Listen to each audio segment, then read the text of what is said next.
امریکی صدر Donald Trump آج فیلڈ مارشل آصم منیر کے اعزاز میں ظہرانہ دیں گے۔ فیلڈ مارشل آصم منیر کی امریکی صدر ٹرمپ سے اہم ملاقات ہوگی۔ ترجمان وائٹ ہاؤس کا کہنا ہے فیلڈ مارشل آصم منیر کو ظہرانہ وائٹ ہاؤس کے کیبنٹ روم میں دیا جائے گا۔ نائب امریکی صدر اور ٹرمپ انتظامیہ کے اہم عہدیدار بھی شریک ہوں گے۔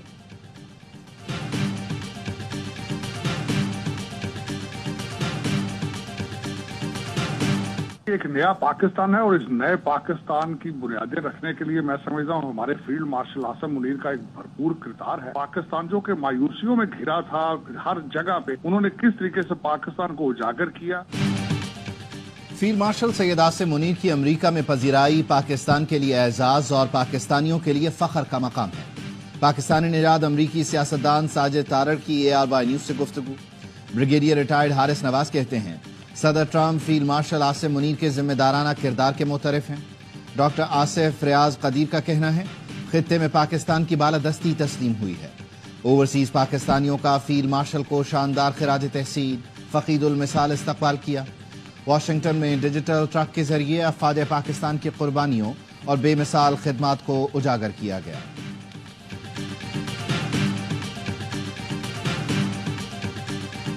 جو صورتحال ہے خطے میں ایران اور اسرائیل کے حوالے سے، میں سمجھتا ہوں کہ نہ صرف خطے کے لیے عالمی امن کے لیے بہت خطرناک ہے۔ میں سمجھتا ہوں کہ اس کے لیے عالمی ممالک ہیں، ان کو فی الفور جنگ بندی کے لیے بھرپور کوشش کرنی چاہیے۔ ایران اسرائیل جنگ نہ صرف خطے بلکہ دنیا کے لیے خطرناک ہے۔ عالمی برادری فوری جنگ بندی کے لیے کردار ادا کرے۔ وزیر اعظم شہباز شریف کا کابینہ اجلاس سے خطاب۔ بجٹ سے متعلق کہا سخت محنت کے نتیجے میں معیشت استحکام کی راہ پر گامزن ہے۔ IMF کو بتا دیا تھا زراعت پر کوئی ٹیکس نہیں لگائیں گے، انہوں نے ہماری یہ بات مان لی، ان کے شکر گزار ہیں۔ وزیر اعظم نے کیش لیس اور ڈیجیٹل اکانومی سے متعلق اجلاس کی بھی صدارت کی۔ وزیر اعظم نے کیش لیس اکانومی اور معیشت کی ڈیجیٹائزیشن کے لیے کمیٹی قائم کر دی۔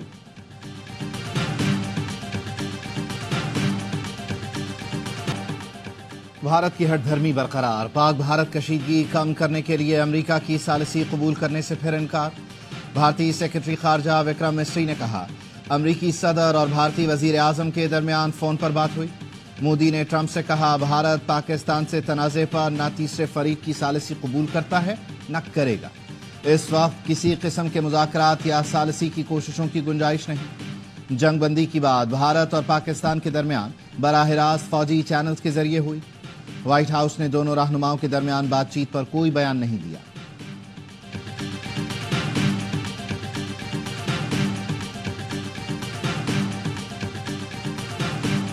Every country is a right to define its own future. He offers his help, and it's up to whoever he's offering it to whether or not they'll accept it. I would not speak to the nature of another country's decision making. That's up to them. But I think the President is willing to help. صدر Trump Kashmir پر ثالثی میں مدد کے لیے تیار ہیں، وہ امن کے لیے پیشکش کر چکے ہیں۔ ترجمان امریکی محکمہ خارجہ ٹیمی بروس کی میڈیا بریفنگ، کہا ملکوں پر منحصر ہے کہ وہ مدد کی پیشکش کو قبول کرتے ہیں یا نہیں، انہیں اپنے مستقبل کا تعین کرنے کا حق ہے۔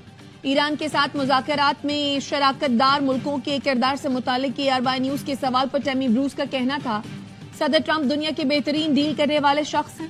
مشرق وسطیٰ کے شراکت دار ممالک ہمارے ارادوں اور مقاصد کو سمجھتے ہیں۔ خدشات کے باوجود ٹرمپ ایران کے ساتھ جوہری معاہدے کی کوشش کر رہے ہیں۔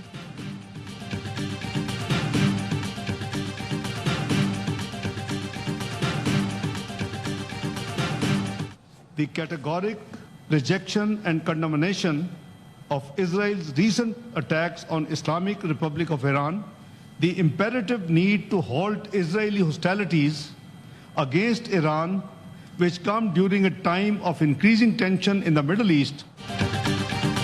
نائب وزیر اعظم اسحاق ڈار نے سینٹ میں مسلم ملکوں کی جانب سے ایران پر اسرائیلی حملوں سے متعلق مشترکہ اعلامیہ پڑھا، جس میں اسرائیل کے ایران پر حملے کی مذمت کی گئی۔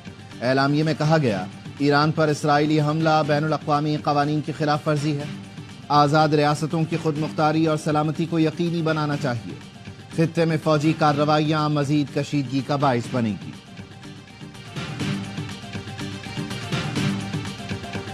تہران کے قریب تنصیبات پر اسرائیل کے تابڑتوڑ حملے، اسرائیلی فوج کا کہنا ہے ایرانی سینٹری فیوجز پروڈکشن سائٹ اور میزائل فیکٹریوں کو نشانہ بنایا گیا۔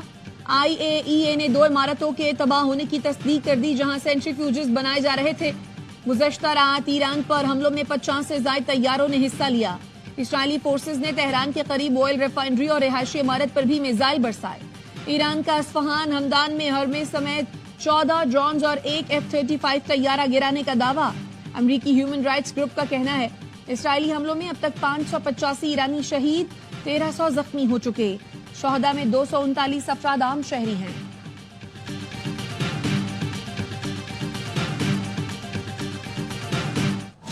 پاسداران انقلاب کا اسرائیلی فضائی حدود پر کنٹرول حاصل کرنے کا دعویٰ، کہا فتح 1 میزائل اسرائیلی دفاعی نظام کے خاتمے کا آغاز ہے۔ ہم نے وسطی اور شمالی اسرائیل پر 20 کے قریب میزائل داغے، اسرائیلی دفاعی نظام کو نشانہ بنایا۔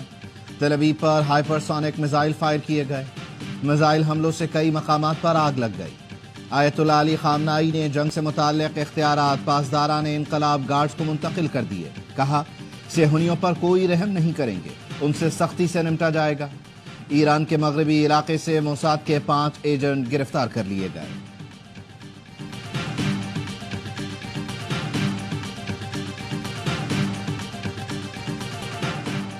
جنگ میں کسی کی شمولیت کے سنگین نتائج ہوں گے، ایرانی وزارت خارجہ کے ترجمان اسماعیل بقائی کی عرب نیوز سے گفتگو۔ کہا عرب ملکوں سمیت تمام اسلامی ملکوں کی جانب سے اسرائیلی حملوں کی مذمت کا خیر مقدم کرتے ہیں۔ ایران اپنا دفاع کر رہا ہے، برطانیہ، فرانس اور جرمنی اسرائیل کو جارحیت سے روکیں۔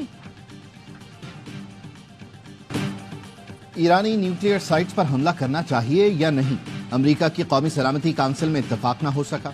ہنگامی اجلاس 1 گھنٹہ 20 منٹ جاری رہا۔ ایران کی جوہری تنصیبات پر حملے کے امکان پر تبادلہ خیال کیا گیا۔ ایک ممکنہ ہدف فوردو میں یورینیم کی افزودگی کا مقام بھی ہو سکتا ہے، جسے تباہ کرنے کی صلاحیت صرف امریکہ کے پاس ہے۔ اجلاس سے پہلے ٹرمپ نے اسرائیلی وزیر اعظم نیتن یاہو کو فون بھی کیا۔ ٹرمپ کا کہنا ہے ایران کے سپریم لیڈر کو نہیں مارنا چاہتے، کم از کم ابھی نہیں۔ ایرانی سپریم لیڈر آسان ہدف ہیں، ہمیں معلوم ہے وہ کہاں چھپے ہوئے ہیں۔ متحدہ عرب امارات کے صدر شیخ محمد بن زاید ال نہیان کا ایرانی ہم منصب کو فون، کہا موجودہ حالات میں ایران اور اس کے عوام کے ساتھ ہیں، صورتحال پر قابو پانے کے لیے فریقین سے رابطے کر رہے ہیں۔ UAE کا سلامتی کونسل سے اسرائیل ایران تنازع فوری حل کرانے پر زور۔ اردن کے فرمانروا شاہ عبداللہ دوم نے کہا اسرائیل کے ایران پر بڑھتے حملے ہر کسی کے لیے خطرہ ہیں۔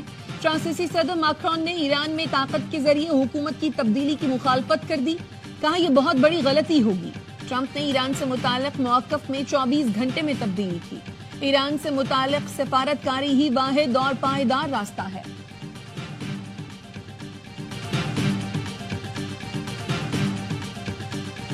سولر کے اوپر جو 18% پرپوزڈ GST تھی لگانے کی، کہ اس سال کے لیے ہم 18 نہیں، اس کو 10% جو ہے سیل ٹیکس کو کر لیتے ہیں۔ کیٹیگوریکلی میں سٹیٹمنٹ دے رہا ہوں، ڈیجیٹل جو ٹیکس ہے سروسز کے اوپر سیل ٹیکس، وہ صوبوں کا ڈومین ہی رہے گا۔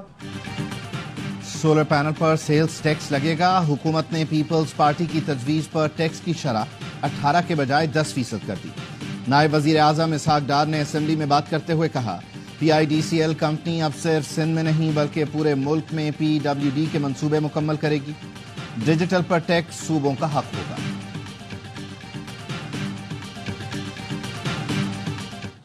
Let us all remember, and remember well, that the bar and the bench cannot, should not, and will not be separated by any force, influence, or order. بار اور bench کو کوئی علیحدہ نہیں کر سکتا، ہمارا ہر اقدام قانون کی حکمرانی کے لیے ہوگا۔ چیف جسٹس آف پاکستان یحییٰ آفریدی کا پشاور میں تقریب سے خطاب، کہا ہم اپنے بڑوں کو نہیں بھولے، نوجوانوں کو بھی بڑوں کو فالو کرنا ہوگا۔ نوجوان آگے آئیں اور ترقیاتی منصوبوں کو سپورٹ کریں۔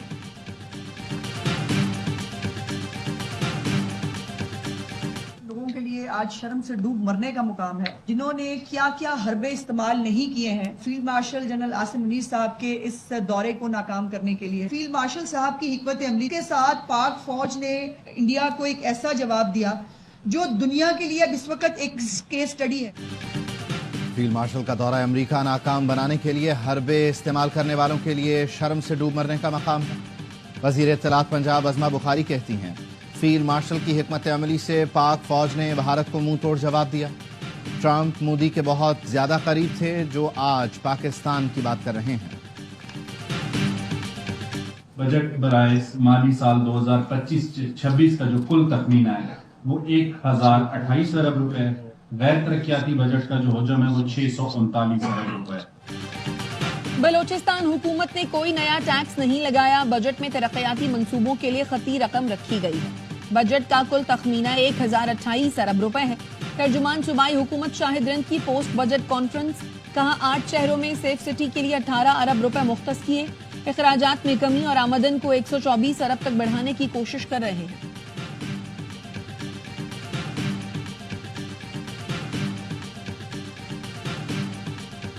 آئندہ مالی سال 2025-2026 کا ترقیاتی اور غیر ترقیاتی تخمینہ بجٹ کا حجم 310 ارب 20 کروڑ روپے رکھا گیا ہے. موجودہ حکومت نے 49 ارب کے ترقیاتی فنڈز اگلے مالی سال کے لیے مختص کر کے ترقی کی رفتار کو تیزی بخشی. آزاد کشمیر کا 310 ارب 20 کروڑ روپے کا بجٹ پیش کر دیا گیا. وزیر خزانہ عبد الماجد خان نے کہا حکومتی کوششوں اور وفاق کی معاونت سے بجٹ میں 86 ارب 20 کروڑ روپے کا اضافہ کیا جا رہا ہے. مقبوضہ کشمیر سے ہجرت کرنے والوں کے لیے 6% کوٹا مقرر کیا گیا ہے.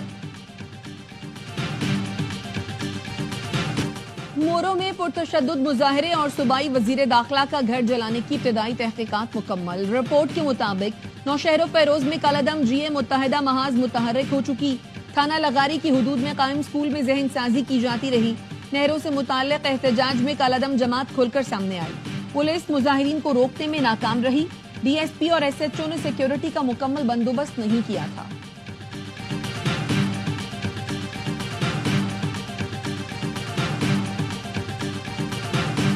کوئی انٹرنیشنل بین الاقوامی انڈیکس ہے اس نے کراچی کے بارے میں یہ کہہ دیا. یار کراچی اتنا برا ہے تو 3 کروڑ لوگ اس شہر میں نہیں رہ رہے ہوتے.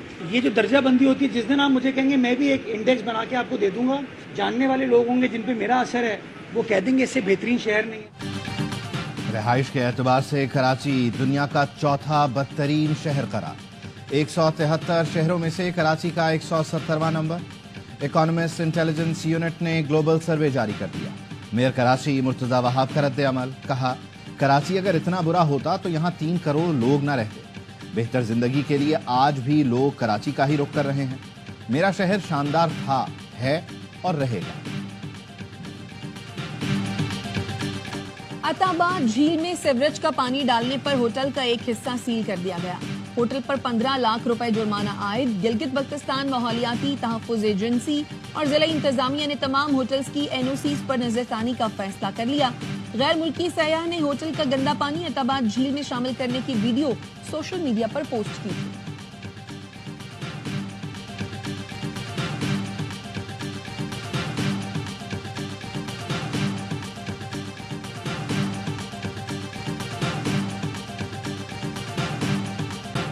کراچی میں راشد منہاس روڈ پر شاپنگ مال میں آتش زدگی. 250 سے زائد دکانیں جل گئیں. ریسکیو انچارج کا کہنا ہے کنٹرول روم میں دھماکے سے چنگاری نکلی تو اسے نظر انداز کیا گیا. 10 منٹ بعد آگ بھڑک اٹھی. ایک ہی راستہ ہونے کے باعث آگ پر قابو پانے میں مشکلات کا سامنا کرنا پڑا. مال کا فائر سسٹم غیر فعال ہے. ہنگامی خارجی راستے تک موجود نہیں.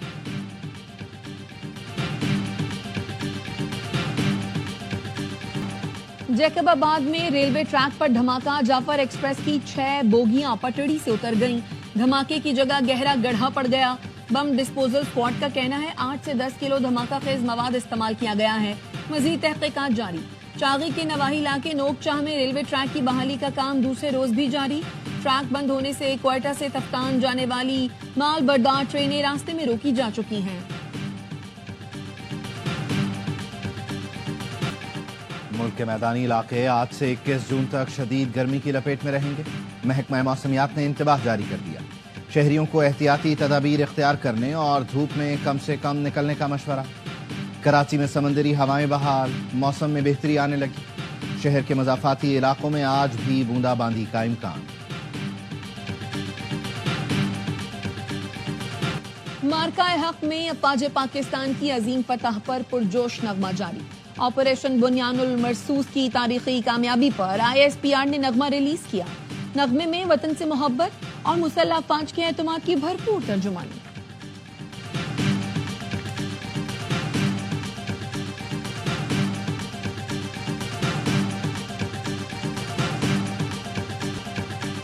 عظیم صوفی بزرگ حضرت عبداللہ شاہ غازی کے عرس کا دوسرا روز، ملک بھر سے ہزاروں زائرین کی کراچی آمد، کلفٹن میں مزار پر حاضری، حضرت عبداللہ شاہ غازی کو نذرانہ عقیدت پیش کیا گیا۔ ہاکی نیشنز کپ میں پاکستان اور نیوزی لینڈ کے درمیان مقابلہ کچھ دیر بعد ہوگا۔ جیت کی صورت میں پاکستان ٹاپ 4 کے لیے کوالیفائی کر جائے گا۔ ایونٹ میں نیوزی لینڈ ناقابل شکست، دونوں گروپ میچ جیتے۔ پاکستان کا ملیشیا کے خلاف میچ ڈرا رہا، جاپان کو شکست دی۔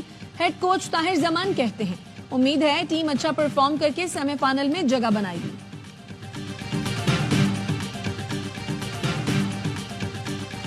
پاکستان کی چیمپئنز ٹرافی کی فتح کو 8 سال مکمل۔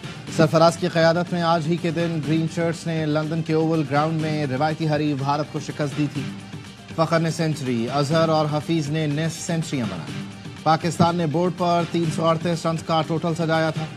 محمد عامر کے اسپیل نے بھارت کی کمر توڑ ڈالی۔ کوہلی سمیت ٹاپ آرڈر اڑا کر رکھ دیا تھا۔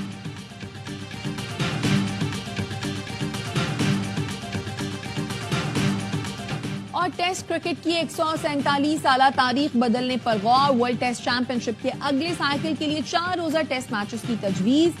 حتمی فیصلے کی صورت میں پاکستان، جنوبی افریقہ، نیوزی لینڈ، سری لنکا اور دیگر ٹیمیں 4 دن کا ٹیسٹ کھیلیں گی۔ بھارت، آسٹریلیا اور انگلینڈ کو 5 دن کا ٹیسٹ کھیلنے کی اجازت ہوگی۔